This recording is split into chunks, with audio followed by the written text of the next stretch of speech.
الحمدللہ رب العالمین والصلاة والسلام علی اشرف الانبیاء والمرسلین نبینا محمد وعلی آلہ وصحبہ اجمعین اما بعد۔ قال النبی صلی اللہ علیہ وسلم لا عدوى ولا طیرۃ ولا حامۃ ولا سفر، رواہ البخاری۔ میرے دینی اور اسلامی ساتھیوں،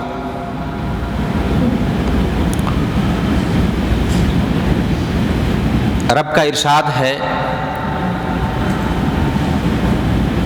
اعوذ باللہ السمیع العلیم من الشیطان الرجیم، قل ان کنتم تحبون اللہ فاتبعونی یحببکم اللہ ویغفر لکم ذنوبکم واللہ غفور رحیم۔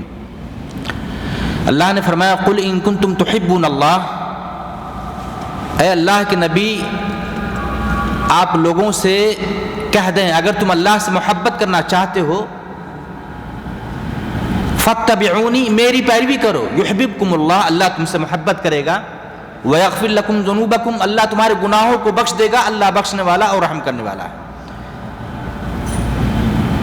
میرے دینی اور اسلامی ساتھیوں، آج کا موضوع ہے، آج میں جس وشے پر بولنا چاہتا ہوں وہ موضوع ہے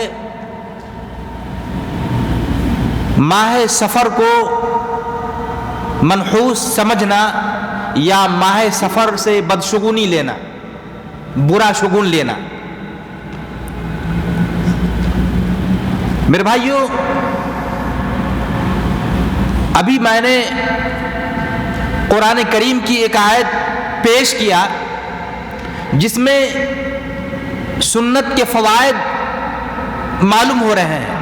اللہ نے فرمایا قل ان کنتم تحبون اللہ، اے اللہ کے نبی آپ کہہ دیں اگر تم اللہ سے محبت کرنا چاہتے ہو فاتبعونی میری پیروی کرو۔ کس کی؟ نبی کی پیروی کی جائے، یحببکم اللہ عرش والے رب تم سے محبت کرے گا،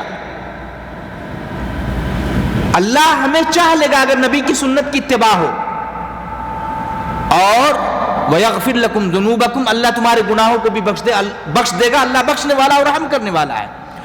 نبی کی سنت کی اتباع کی جائے، نبی کے طریقے پر عمل کیا جائے، عرش والے رب ہم سے محبت کرے گا، ہمارے گناہ بھی بخشے جائیں گے۔ وہیں پر اگر نبی کی سنت کی مخالفت ہو تو ہم نقصانات سے دوچار ہو سکتے ہیں۔ اللہ تعالیٰ نے فرمایا فَلْيَحْذَرِ الَّذِينَ يُخَالِفُونَ عَنْ أَمْرِهِ أَن تُصِيبَهُمْ فِتْنَةٌ أَوْ يُصِيبَهُمْ عَذَابٌ أَلِيمٌ۔ لوگوں کو اس بات سے ڈرنا چاہیے، فَلْيَحْذَرِ الَّذِينَ يُخَالِفُونَ عَنْ أَمْرِهِ،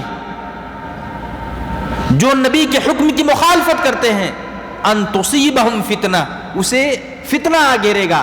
شرک اور بدعت میں ایسے آدمی جو نبی کی سنت کو بھلا دے، ٹھکرا دے، منمانی زندگی گزار لے، شرک اور بدعت میں مبتلا ہو سکتا ہے۔ ان تصیبہم فتنہ او یصیبہم عذاب علیم، یا وہ دردناک عذاب کا شکار ہو سکتا ہے۔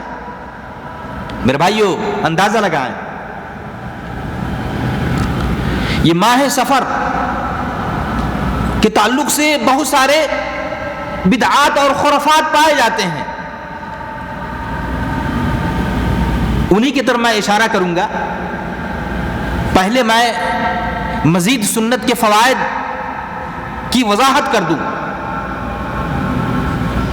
میرے بھائیو، اللہ کے نبی پاک صلی اللہ علیہ وسلم نے فرمایا کل امتی یدخلون الجنۃ الا من ابا، میری امت کا ہر آدمی جنت میں جائے گا مگر جس شخص نے، جس آدمی نے انکار کیا۔ قالوا یا رسول اللہ، اے اللہ کے رسول کون ہے جو انکار کرے گا؟ آپ صلی اللہ علیہ وسلم فرمایا من اطاعنی دخل الجنہ، جس شخص نے میری اطاعت کی جنت میں جائے گا، دخل الجنہ، ومن عصانی فقد ابا، جس شخص نے میری نافرمانی کی اس نے انکار کیا۔ نبی کی نافرمانی کیسی ہوگی میرے بھائیوں؟ ہم منمانی زندگی گزاریں، نبی کی سنت سے ہٹ کے ہماری گزر بسر ہو۔ انسان اپنے من سے کسی کام کو اجر و ثواب کے ارادے سے کر لے جائیں، کسی کام کے اندر نفع نقصان سمجھ لے، میرے بھائیو پتہ یہ چلا کہ سنت کے بڑے فوائد ہیں، وہیں پر بدعت کے نقصانات بھی ہیں۔ دین کے اندر لوگوں نے بہت سارے بدعات کو گھسیڑ دیا، جبکہ دین اسلام مکمل ہو چکا ہے۔ اللہ نے اعلان کر دیا الیوم اکملت لکم دینکم واتممت علیکم نعمتی ورضیت لکم الاسلام دینا۔ دین اسلام مکمل ہے، کمی بیشی نہیں کر سکتے ہیں۔ میرے بھائیو، میں بتا یہ رہا تھا کہ یہ جو ماہ سفر ہے اسلامی سال کا دوسرا مہینہ ہے۔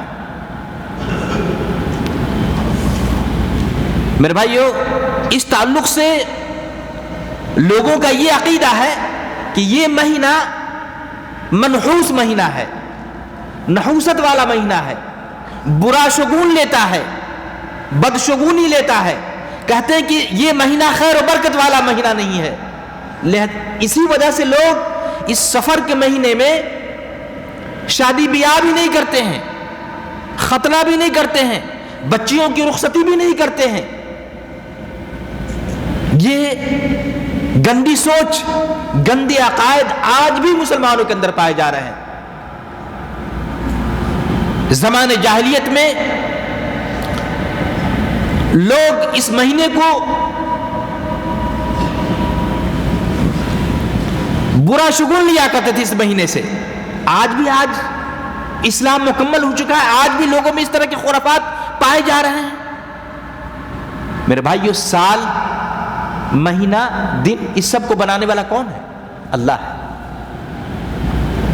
ان عدت الشہور عند اللہ 12 شہرا فی کتاب اللہ یوم خلق السماوات والارض۔ زمین و آسمان کی خلقت و پیدائش کے وقت سے ہی سال کے 12 مہینے ہیں۔ اللہ نے سال بنایا ہے، اللہ نے سال کے 12 مہینے بنائے ہیں۔ رات و دن کو تبدیل کرنے والا اللہ ہے۔ کسی مہینے کے اندر یا مہینے کے اندر کوئی دخل نہیں ہے کہ کوئی مہینہ ہمیں فائدہ پہنچائے یا نقصان پہنچائے، جب تک اللہ نہ چاہے۔ میرے بھائیو، اس مہینے کے تعلق سے کیا عقیدہ پایا جاتا ہے؟ ماہ سفر کو لوگ کہتے ہیں مصیبت والا مہینہ، یعنی سال کی ساری مصیبتیں 3,20,000 مصیبتیں اس مہینے میں اترتی ہیں۔ سال کے کب؟ اس مہینے کے آخری بدھ کو، یہ سفر والا مہینہ ہے، تقریباً آج 19 تاریخ ہے، اس مہینے کے آخری بدھ کو یہ 3,20,000 مصیبتیں بلائیں اترتی ہیں آخری بدھ والے دن۔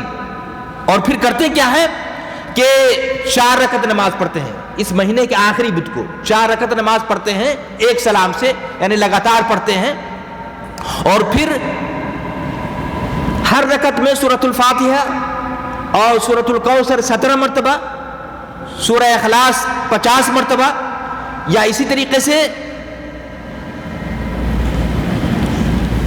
سلام پھیرنے سے پہلے یہ پڑھتے ہیں واللہ غالب علی امرہ، یہ جو قرآن کی آیت ہے اس کو پڑھتے 320 مرتبہ، اور پھر سلام پھیرتے ہیں، اور پھر غریبوں میں روٹیاں تقسیم کرنا، کھانے تقسیم کرنا، اس ارادے سے کہ اگر اس طرح اس مہینے کے آخری بدھ کو یہ نماز پڑھی جائے اور غریبوں میں صدقات و خیرات کیا جائے تو اللہ اترنے والی جو بلائیں ہیں، مصیبتیں ہیں، ان مصیبتوں سے چھٹکارا دلائے گا۔ اس طرح کی سوچ ہے، اس طرح کی فکر آ گئی ہے لوگوں میں۔ میرے بھائیوں،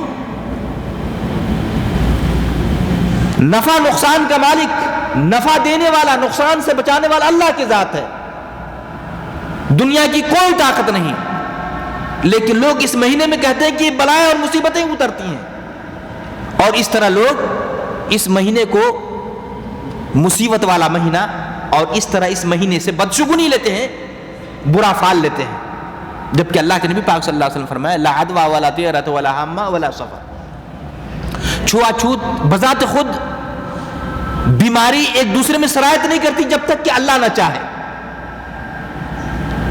اور اسی طریقے سے لوگ پرندے کو اڑا کر فال نکالا کرتے تھے زمانے جاہلیت میں، اور پھر اس مہینے کو، سفر والے مہینے کو منحوس مہینہ شمار کیا کرتے تھے، بدشگونی لیا کرتے تھے۔ اس مہینے میں سفر نہیں کرتے، کاروبار نہیں کرتے تھے۔ میں ایک آڈیو سن رہا تھا پاکستان کے بڑے معروف عالم ہیں شیخ عبدالباسط فہیم، دکتور عبدالباسط فہیم، وہ کہا کرتے تھے کہ میرے پاس ایک سوال آیا، ایک بہن نے سوال کیا کہ پتہ چلا ہے کہ اس مہینے میں مصیبتیں ساری کی ساری اترتی ہیں، ساری بلائیں اترتی ہیں، مصیبت والا مہینہ ہے، اگر ہم روزہ رکھ لیں تو کیا مصیبتیں ٹل جائیں گی، یا روزہ رکھنا شریعت کے اعتبار سے کہاں تک درست ہے؟ میرے بھائیو دیکھیں، اس طرح کی سوچ آج بھی ہے لوگوں میں۔ میرے بھائیو سارا مہینہ خیر و برکت والا مہینہ ہے، کوئی مہینہ برکت سے خالی نہیں ہے۔ یہ اور بات ہے کہ اللہ نے بعض مہینوں کی بعض مہینے پر فضیلت دی ہے، بعض دنوں کی بعض دنوں پر فضیلت ہے، بعض راتوں کی بعض راتوں پر فضیلت ہے، یہ اللہ کی طرف سے ہے۔ ایسا نہیں ہے کہ جس رات کی یا جس دن کی فضیلت نہیں ہے وہ خیر و برکت سے خالی دن یا رات یا مہینہ ہے، بات ایسی نہیں ہے۔ میرے بھائیو رات و دن بنانے والا، مہینہ اور سال بنانے والا اللہ تعالیٰ ہے۔ حدیث قدسی ہے، صحیح بخاری کی روایت ہے، نبی پاک صلی اللہ علیہ وسلم فرمائے کہ اللہ کہتا ہے یوزن ابن آدم یسب الدہر، ابن آدم کی اولاد مجھے تکلیف دیتی ہے، اذیت پہنچاتی ہے، یسب الدہر، زمانے کو گالیاں دیتی، وعانا الدہر، میں زمانہ ہوں، اقلب اللیل والنہار، میں رات اور دن کو الٹ پلٹ کر رہا ہوں۔ پتہ یہ چلا میرے بھائیو سال، مہینہ، دن، رات بدلنے والا بنانے والا کون ہے؟ اللہ کی ذات ہے۔ آپ یہ نہ سمجھے کہ یہ مہینہ خیر و برکت سے خالی مہینہ ہے یا منحوس مہینہ ہے۔ اس طریقے سے لوگ اور بھی بہت ساری چیزوں سے منحوس، انسان کو منحوس سمجھتے ہیں۔ لوگ یہ سمجھتے کہ اگر بلی راستے سے گزر جائے، سامنے سے گزر جائے، راستہ کاٹتے، کہتے کہ آج کا دن مناسب نہیں ہے۔ لوگ نظر بد سے، بدشگونی سے بچنے کے لیے کیا کرتے ہیں؟ گاڑی میں، ہمارے شیخ ہے ابو عبد الرحمن بار بار ہمیں یاد دلاتے رہتے ہیں کہ لوگ اپنی گاڑیوں میں جوتا لٹکا دیتے ہیں نظر بد سے بچنے کے لیے، کالے کپڑے لٹکا دیتے ہیں، پھیتا لٹکا دیتے ہیں، اللہ اکبر، یہ دھاگے باندھ لیتے ہیں، یہ سب کیا ہے؟ بدشگونی ہے، برا شگون لینا ہے۔ میرے بھائیو ان ساری چیزوں سے ہم اور آپ کو بچنا چاہیے، اسلام میں اس کی کوئی حقیقت نہیں ہے۔ نفع نقصان کا مالک اللہ ہے۔ اللہ سے دعا ہے کہ اللہ تعالی ہم تمام مسلمان بھائیوں کو جو باتیں کتاب و سنت کی روشنی میں ماہ سفر کے حوالے سے کہی گئی ہیں ان ساری باتوں کو سمجھ کر سنت پر عمل کرنے کی، بدعات، خرافات یا اعمال شرکیہ سے ہم سب کو بچنے کی توفیق عطا فرمائے۔ آمین وآخر دعوانا ان الحمدللہ رب العالمین، والسلام علیکم ورحمۃ اللہ وبرکاتہ۔